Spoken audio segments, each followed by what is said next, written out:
Welcome to The F Word, a podcast series that examines, excavates, unpicks and reframes forgiveness through the lives of others.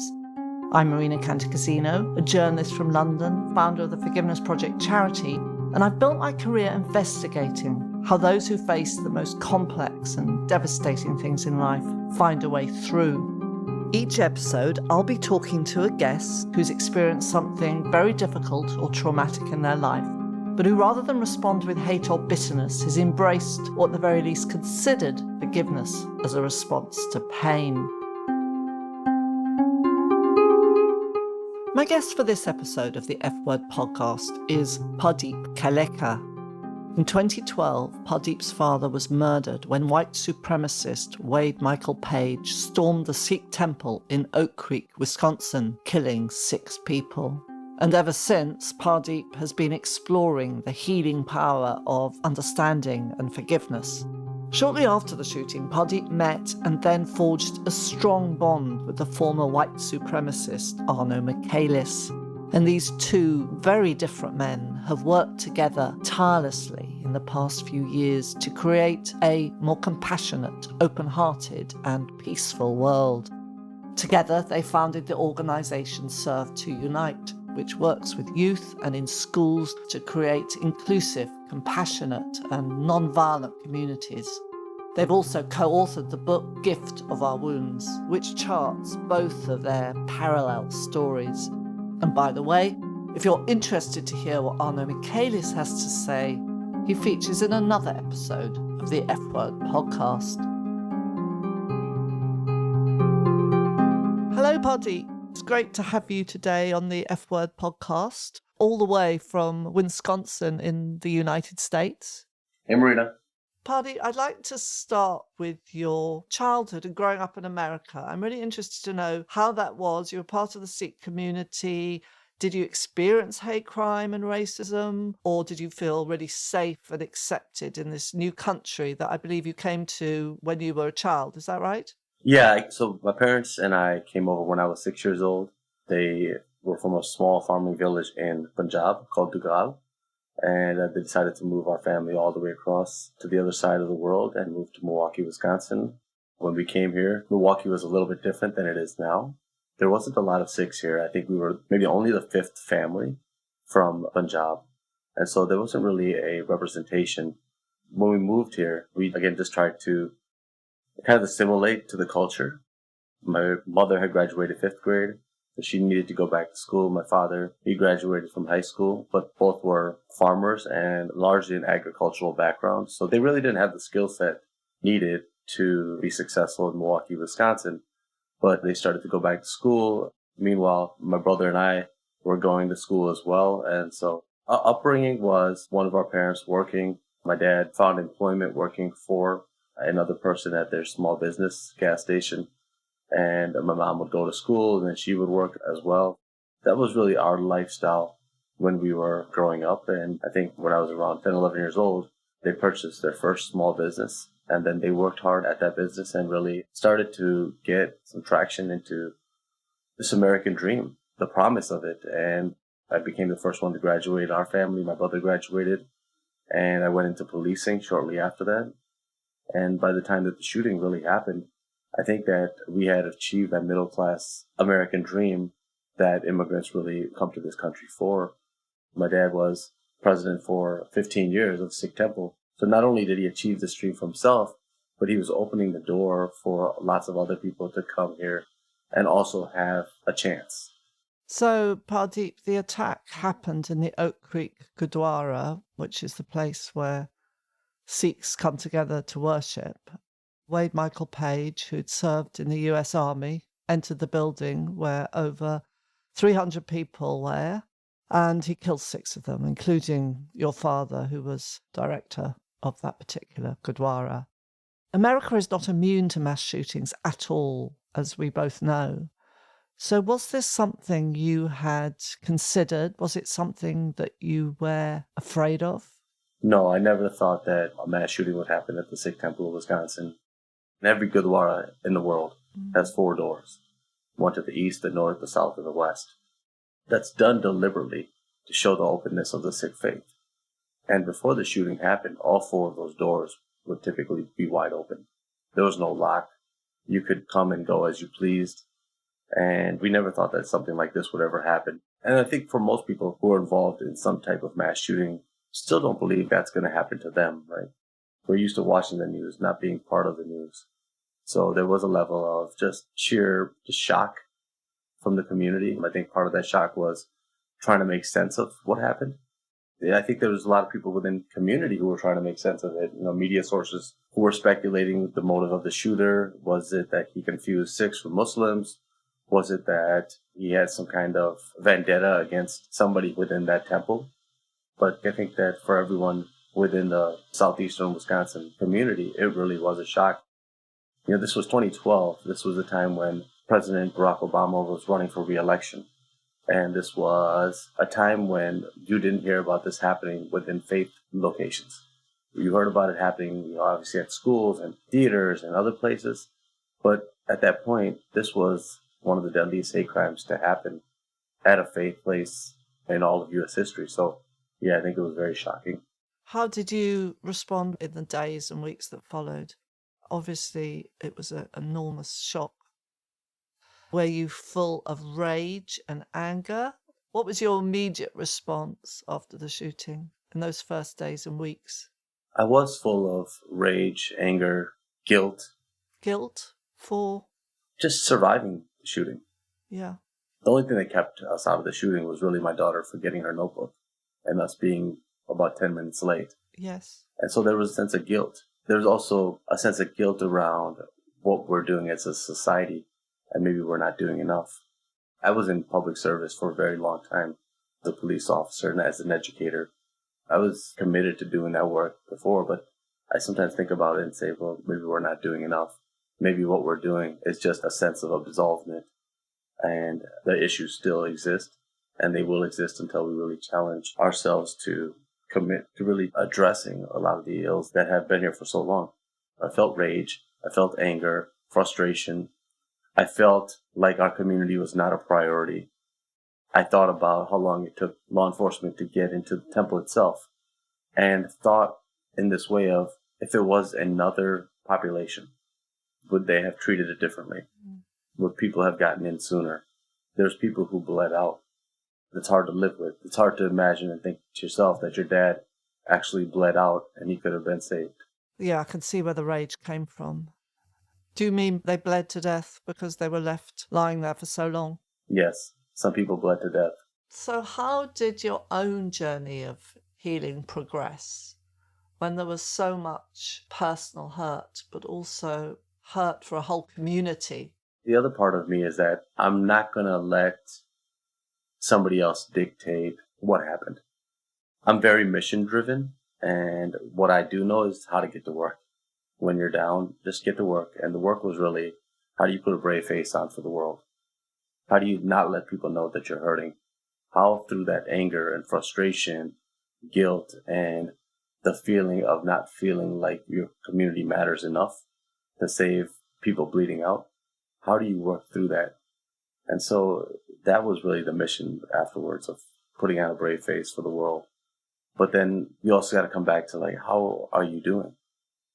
Because it's exhausting. It feels like you're in a swimming pool. And in certain situations, you're in a bit deeper. In certain situations, you can reach the bottom and have some control. I felt like I had a locus of control. I felt like I had some traction that other community members that had lost their fathers and mothers did not. So I felt an incredible responsibility to do something with even just a limited amount of control that I had. I really like this idea of getting to the bottom of the swimming pool from where you can kind of push back and propel yourself back up. So with this control that you found, could you then help your community deal with the trauma of what had happened? What I was just thinking about was, how am I going to make sure that our community that's traumatized is not so traumatized that they don't get out into the broader world? I had children who never wanted to leave the sanctuary walls. We had children who never wanted to see white people again. Never wanted to see a tattooed person again. They were that in their trauma. They don't understand that, for one, they're beautiful, they're brilliant, but that they're not free from what their trauma looks like. Thank you for that. So a little while after the attack, I believe you reached out to the former white supremacist, also from Wisconsin, Arno Michaelis, and you asked to have dialogue or to meet with him. Was that to get some answers as to why something like this horrendous racist attack could happen? My motivation for reaching out to Arno was to get some answers, to get an explanation on why the shooter did what he did. And when I reached out to Arno, there was a feeling, even in the email and correspondence that we had early on, was lovingly challenging my way out of trauma. I knew that I was existing in it. I knew that I was trying my best to put this brave face on for the world, but I knew it was inauthentic. It wasn't real. And that's a feeling that only the person that's going through it knows, because there's a jitteriness that happens. And everyone that is struggling through those feelings knows that, of like, I'm trying, but at this moment, I'm doing my best. I couldn't have told you then, but I wanted my journey to be real. Yeah. Had you heard of Arno? Was he connected in any way to the perpetrator? Arno, from what I gather, was not connected to him personally, but Arno was a founding member of the same organization that the shooter belonged to. But when I first reached out to him, the answers that I wanted was, why did the shooter do what he did? Why were we targeted? And then maybe the other one that wasn't so intentional at the time was, what can we do about it as we go forward?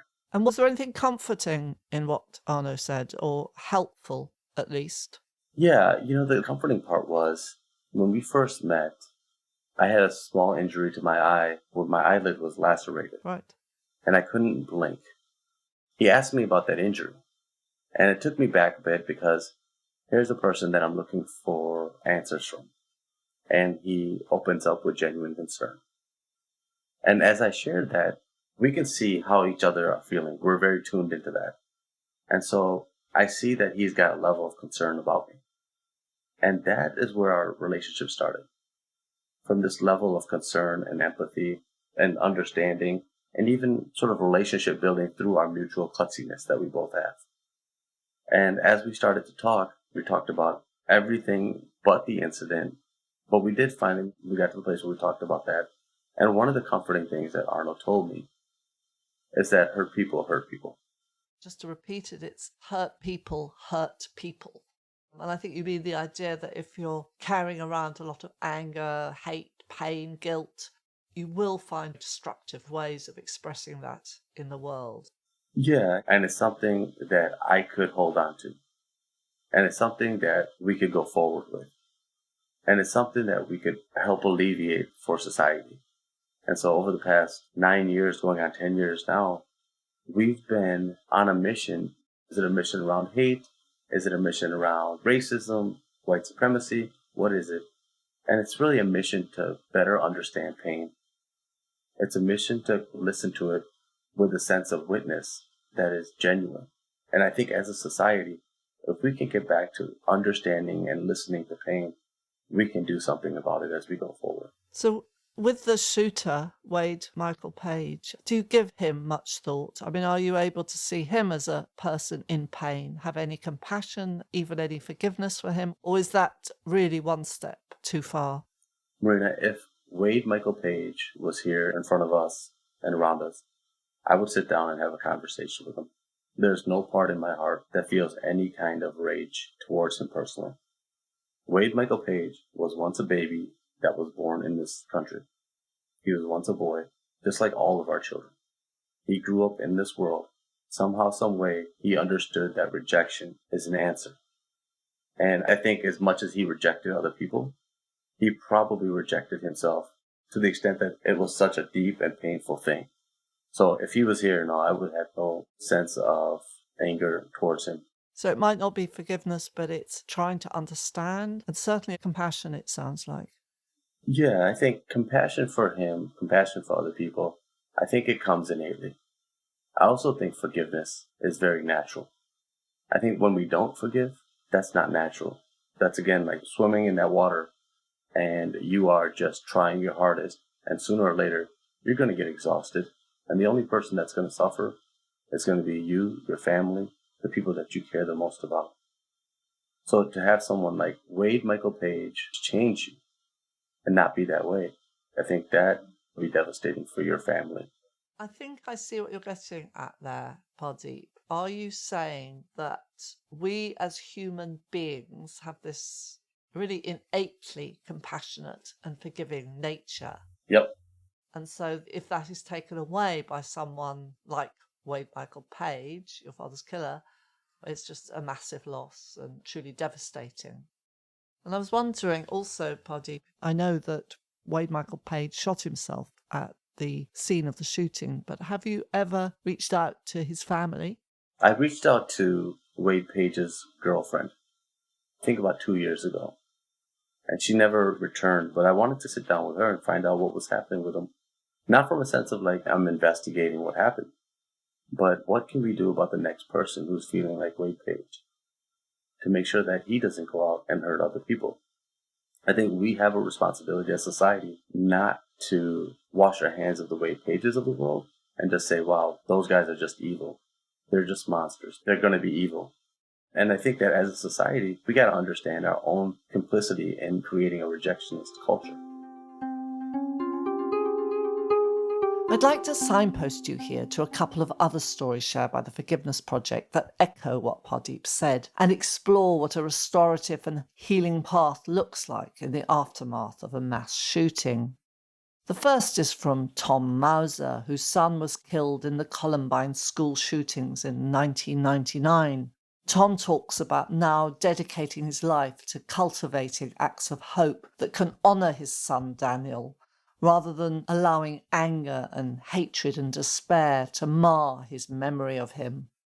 The other story comes from Scarlett Lewis, whose 6-year-old son Jesse was killed in the Sandy Hook Elementary School massacre in 2012.